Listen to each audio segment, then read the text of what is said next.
বৈষম্য বিরোধী ছাত্র আন্দোলনের আহ্বায়ক হাসনাত আব্দুল্লাহ ও কেন্দ্রীয় সমন্বয়ক সার্জিস আলমকে ট্রাক চাপা দিয়ে হত্যা চেষ্টার প্রতিবাদে বিক্ষোভ কর্মসূচি ঘোষণা করা হয়েছে।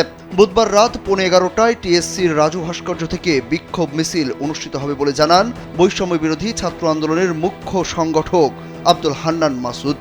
রাত 10টার দিকে সামাজিক যোগাযোগ মাধ্যম ফেসবুকের এক স্ট্যাটাসে এই কর্মসূচির ঘোষণা দেন তিনি। এর আগে বুধবার চট্টগ্রাম কক্সবাজার মহাসড়কে সন্ধ্যা 7টার দিকে এই হত্যা চেষ্টার ঘটনা ঘটে।